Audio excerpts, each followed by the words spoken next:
We've seen a pretty high-stakes political situation kind of ignite a national debate over in Nigeria, right? All sparked by a governor's warning. Mm-hmm. So today, we're diving into Edo State Governor Monday, Okpebholo as well.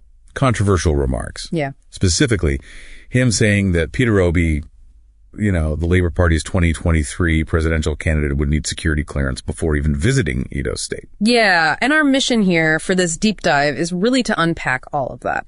We're going to look at what the governor actually said, the reaction, which was pretty strong and came from various groups, right. Then how the state government sort of defended those remarks, and crucially, what this whole incident tells us about, the bigger picture, political movement, security rules in Nigeria. You'll hear the different angles straight from the source material, lawyers, opposition groups, the state government itself. Okay, so let's set the scene properly.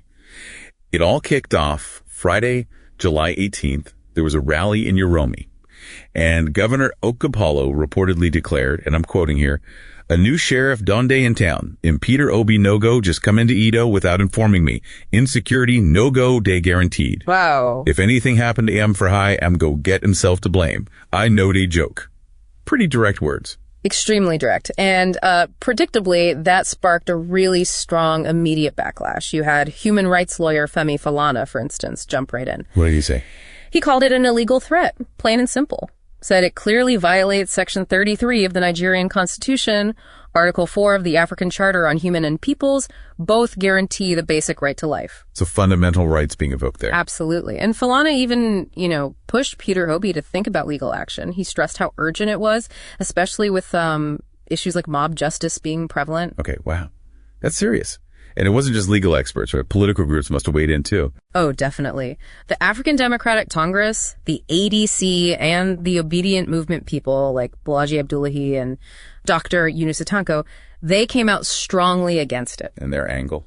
They basically called it an authoritarian instinct, said it was part of a dangerous pattern you see with some governors. Their main point was, look, every Nigerian citizen has a constitutional right to move freely, anywhere in the country. No permission needed, no visa, as they put it. Right, freedom of movement. Yeah. And the Obidient Media Center took it even further. They basically warned if anything untoward happens to Peter Obi, people should know where to look. Okay, so that's the statement, the sharp reactions. How did the Edo State government itself push back against all this criticism? Did they double down or try to smooth things over? Well, they responded, yeah. The chief press secretary, Fred Atua, came out saying the governor's words were misinterpreted. Misinterpreted. How so? Their argument was that it was just about standard security protocol. The governor is the chief security officer, constitutionally bound to protect people and property. So framing it as procedural. Exactly. They pointed to rising attacks, abductions of religious leaders in the state as a reason they need to ensure, adequate security measures for any high-profile visits. They also brought up needing discretion in public giving, like donations to churches or hospitals. So these places aren't put at risk. Yeah, interesting framing.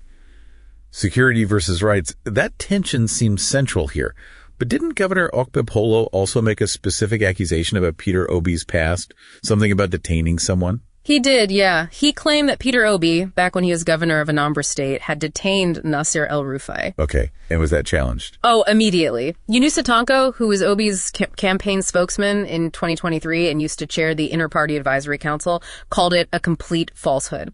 Flat out denied it. So what's Tanko's version of events? Tanko explained that actually it was the PDP, the party in power nationally back then, who stopped El-Rufai from entering Anambra in 2013. The concern, he said, was about blood money, potentially being used to influence voters. It wasn't Peter Obi. Tanko even mentioned having photos, said he held a press conference about it at the time. And he didn't mince words about Governor Okpebholo either, called him a greenhorn, said he doesn't know anything. A greenhorn. Ouch.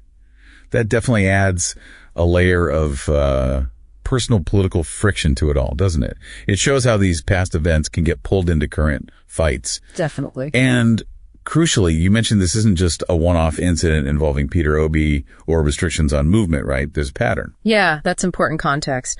Just recently, July 19th, Kaduna police stopped a birthday rally for Obi, again citing security concerns. And if you look back a bit further, Well, back in April, Kogi State banned rallies before Senator Natasha Akpoti-Uduaghan's homecoming event.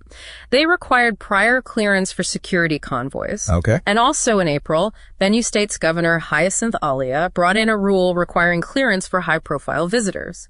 Many saw that as directly aimed at Peter Obi, who is planning a humanitarian visit to IDP camps there. IDP camps, internally displaced persons. Right. So when you put it all together, what's the bigger picture here? We've got security arguments, constitutional rights claims, political jabs. It's complex. It really is. This deep dive shows just how tangled up these questions of free movement, political expression, and the power of state governors are in Nigeria. It's not just about Edo State. It's reflecting broader tensions. Yeah, it really highlights that dynamic. What stands out most to you as we wrap this up? I mean, think about it. In a nation where free movement is supposed to be guaranteed, what does it mean when state leaders start demanding clearance for people to visit, even famous political figures? That's the core question, isn't it? What does this signal about federalism, about democracy itself?